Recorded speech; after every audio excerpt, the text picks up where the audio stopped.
Essa é a realidade que estava por trás, infelizmente. No governo Bolsonaro, o governo firmou acordos com a USAID no primeiro mandato de Donald Trump, né? A agência americana teve acordos técnicos, né, assinados junto com então o governo brasileiro. Eu queria que o senhor explicasse mais para a gente quais tipos de acordos foram assinados naquela época, se havia ou não ingerência política e por que agora isso é diferente.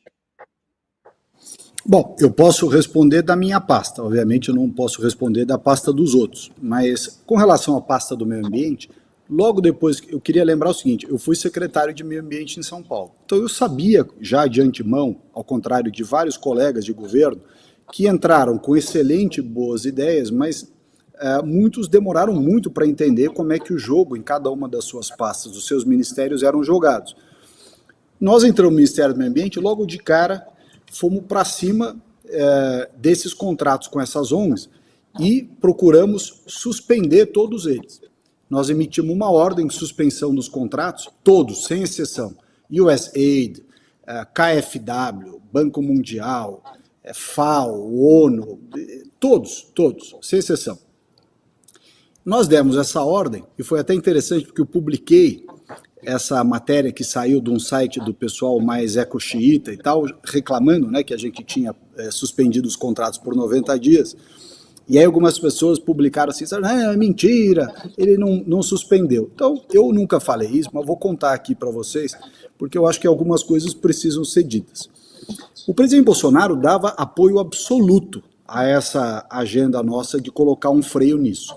Entretanto, tanto que nunca houve por parte dele nenhuma recriminação sobre as ações que nós fazíamos para investigar, por exemplo, os recursos do Fundo Amazônia. Isso foi uma briga internacional. O governo da Noruega e da Alemanha batendo na gente sem dó, e as ONGs brasileiras também, e nós ficamos firmes enquanto eu fui ministro. Depois que eu saí, o meu sucessor deu uma relaxada com a turma, retomou o fundo, foi lá nas agendas da ONU. Eu não, comigo não tinha negociação. Tanto que eu entrei no governo, nós assumimos o governo, né, do presidente Bolsonaro, e logo em seguida, no início de janeiro, não me lembro a data de cabeça, suspendemos todos os contratos, todos, sem exceção, inclusive do USAID, mas não foi só do USAID, tinha trocentos mil. E eu vou explicar como é que funciona o mecanismo dessas entidades. O mecanismo dessas entidades é o seguinte, eles fazem acordo de cooperação com o país, e eu não estou falando só do USAID, estou falando de todos esses, todos. Eles fazem o acordo de cooperação com o país, mas eles dizem, olha, estamos fazendo esse acordo para isso, para tal finalidade, para isso, para aquilo, aquilo outro. Entretanto, o recurso só pode ser usado através de uma agência cadastrada por esse órgão. Além da agência cadastrada pelo órgão, a prestadora de serviço para essa agência, pode ser o exemplo da FAO, pode ser o USAID, pode ser vários, qualquer uma. A agência de fomento, ela acaba mandando dinheiro para o governo brasileiro, desde que o governo brasileiro contrate o projeto que ela quer, com a entidade repassadora que ela cadastra, e para atividade fim com ONGs, e aí que está o problema, com ONGs que ela mesma certifica. Ou seja, você serve meio que barriga de aluguel. Eles dizem que estão dando dinheiro para o governo brasileiro, isso é Fundo Amazônia e todos os outros. Eles dizem que eles estão dando dinheiro para o governo brasileiro, mas no fundo o governo brasileiro só serve de hospedeiro, porque já vem o projeto pronto, já vem o destinatário indicado numa lista, e você só faz a gestão do dinheiro, ainda por cima se torna corresponsável por aquilo tudo que está sendo transferido para essas entidades todas. Então, sabendo dessa sistemática, que é assim em vários níveis estaduais brasileiros, o que nós fizemos logo no início do governo? Uma ordem para suspender todos os contratos, todos, por 90 dias indistintamente. Eis que no dia seguinte, eu sou chamado na Segov, que era administrada por um general, e o general está lá com uma pessoa da CGU, que eu não lembro quem era, e diz assim para mim, olha, não pode fazer isso, isso vai dar problema, você não pode descredenciar esses organismos, porque eles têm acordo de cooperação com vários órgãos do governo e tal, etc. Aí o sujeito da CGU que estava na região falou, realmente, ministro, o senhor não pode fazer isso, o senhor vai criar um problema aqui para o governo, pode ser responsabilizado, blá, blá, blá, blá, blá. Eu falei, bom, então qual é a solução? Eles falaram, eu não sei qual é a solução, mas o senhor não pode fazer isso, tem que revogar a medida. Eu falei, bom, então vamos fazer o seguinte, com certeza os contratos, por mais benéficos que eles tenham sido concebidos nos governos de esquerda que nos antecederam, que nós temos que lembrar que esses acordos que nós suspendemos logo de cara vinham de governos anteriores. Por mais benéficos que eles sejam, eles no mínimo devem ter uma contrapartida para você prestar informações, relatórios, etc. Então nós vamos por esse caminho. Eu vou exigir um relatório de prestação de contas e do Estado que cada uma desses acordos estava, e quem não apresentar o relatório ou não apresentar um relatório satisfatório, aí sim nós vamos consolidar a suspensão ou até a extinção desses contratos. E assim foi feito, tanto que nenhum outro contrato continuou, porque nós recebíamos relatórios absurdos, quando recebíamos, porque a maioria desses procedimentos, desses acordos, quando nós oficiamos para que eles apresentassem explicações, um relatório pormenorizado do que foi feito com o dinheiro, em que pé que as coisas estavam, as coisas que vinham eram ridículas do ponto de vista de conteúdo, era quase uma piada, e a maioria não mandou nada, simplesmente falou, não vou responder e acabou. Vamos lá, suspendemos tudo. O que aconteceu mais para frente, acho que alguns meses depois? O governo brasileiro, que era parceiro do governo do Trump, portanto a gente assumia que o Trump estava fazendo o dever de casa lá nos Estados Unidos para sanear essas entidades, depois nós descobrimos que não estava, porque o Trump, ao contrário do que a gente imaginava, ele entrou no governo com muita garra, mas não tinha, o pessoal não sabia o que estava acontecendo dentro do Deep State americano, assim como aconteceu no primeiro mandato do Bolsonaro, que muita gente que chegou no governo não tinha a menor ideia do que o grande Estado, né, os funcionários de carreira dessas entidades e tudo faziam. Então, até você entender o que estava acontecendo, leva tempo. Isso foi assim no Trump, foi assim no governo Bolsonaro também. É normal, você entra no governo, tanto que o Trump agora, o segundo mandato do Trump, tem outra característica. Por quê? Porque ele já viu como a coisa toca, ele já viu como é que o negócio era e já pôs as pessoas-chave para desmontar ou para neutralizar ao máximo esse Deep State. A mesma coisa no eventual futuro governo Bolsonaro. Tenho certeza que as pessoas que forem para o governo, junto com ele, irão já conhecendo muito mais a realidade da máquina pública. Mas é importante a gente lembrar que, e aí voltando aqui para o exemplo brasileiro, que dentro do governo Bolsonaro, e a contrário da vontade dele, porque ele sempre, repito aqui, tem que ser muito justo, ele sempre apoiou toda essa agenda de bloquear as iniciativas da esquerda, tanto do Marcelo lá na FUNAI, as agendas da área ambiental, na cultura, Mário Frias fez lá o trabalho dele, na educação foi feito dentro do possível e assim foi.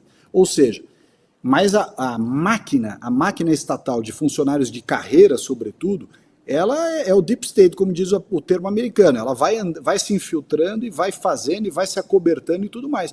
E foi assim o que aconteceu nesse caso.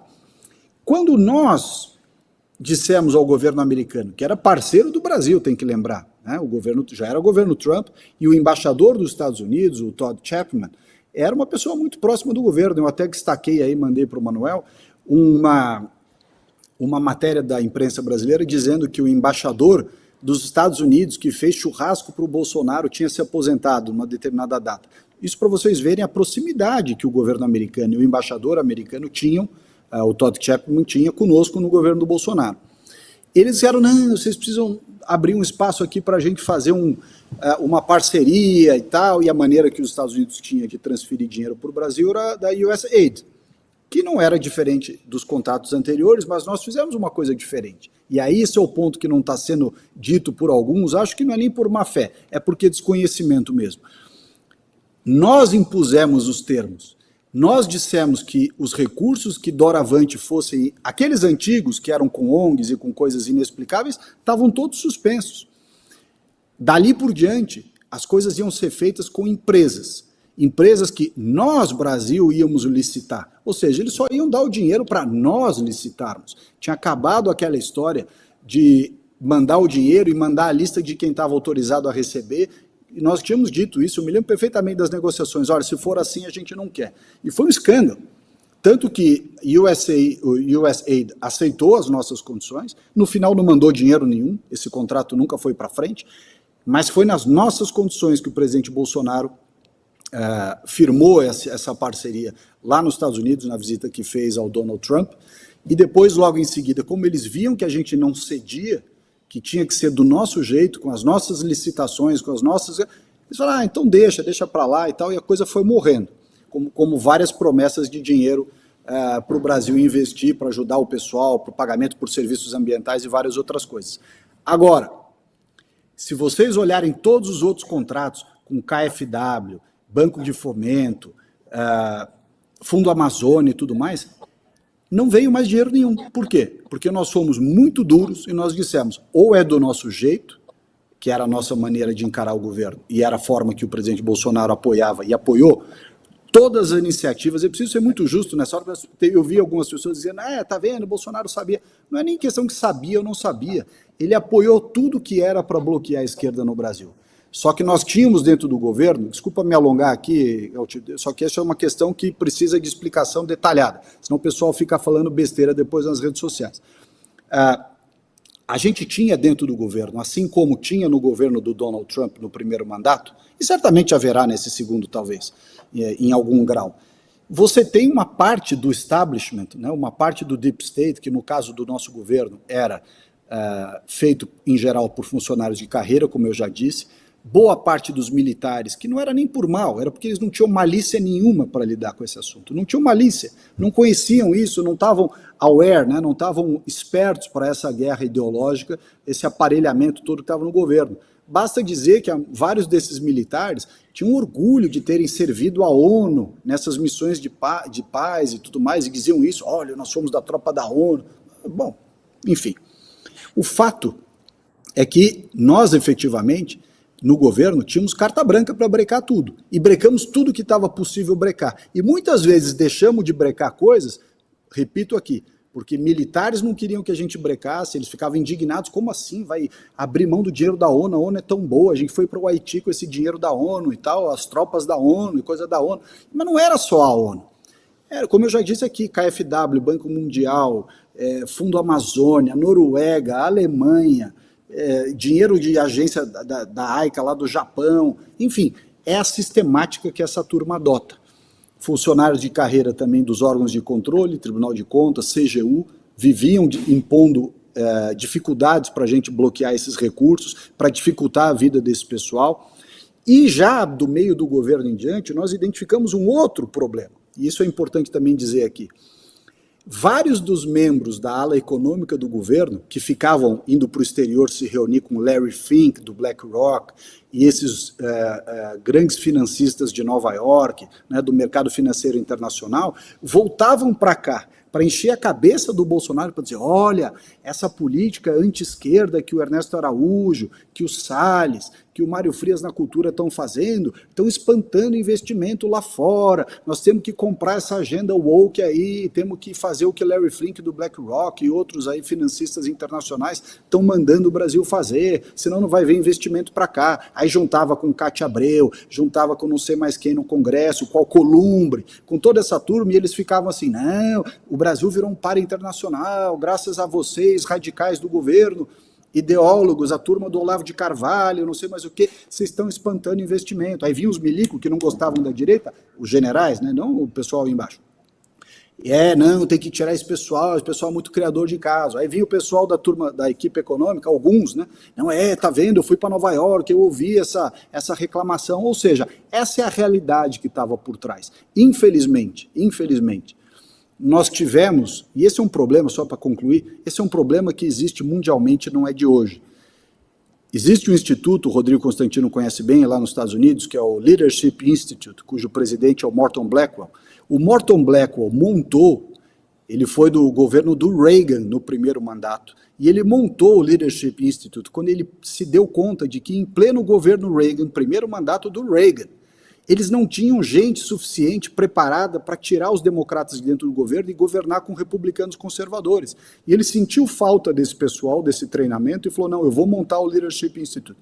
E isso aconteceu no Reagan no primeiro mandato, aconteceu no Trump no primeiro mandato, e não está acontecendo por enquanto, ou pelo menos está diminuindo por enquanto, no segundo mandato do Trump. Então, se nós tivermos, e eu espero que tenha, um segundo mandato do Bolsonaro para vir com mais conhecimento de que essas coisas acontecem, como acontecem, por quem acontece, vai ser muito mais fácil fazer a faxina. Ao invés de ficar com essa coisa que a gente tinha lá atrás, põe general para tudo, general vai resolver, chama o fulano, chama não sei quem lá, o cara que está no governo, sendo funcionário público de carreira não sei quanto tempo. Esses caras são pró-máquina. Esses caras adoram esse esquema de organismo internacional, até porque o organismo internacional paga a viagem desses caras para o exterior à torto e à direito, cursinho, mestrado, bolsa e o diabo. Então, acho que essa explicação era importante para o pessoal entender que cortou-se o que foi possível cortar, não se cortou mais, porque a milicada, a turma de CGU e o pessoal de carreira, né, os corporativistas não deixavam a gente cortar.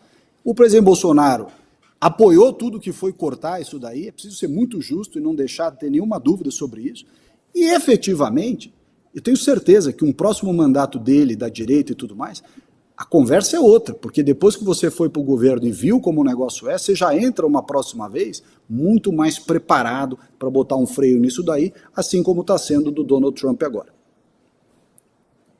Quem sabe a gente precise no Brasil de um Project 2025, como é nos Estados Unidos, para preparar um eventual novo mandato do presidente, e um mapeamento, né, dos cargos importantes lá em Brasília para preparar o eventual novo governo Bolsonaro. Você precisa assistir o melhor canal de notícias do Brasil. O programa que fala de tudo, que deixa você informado sobre tudo o que acontece no Brasil e no mundo.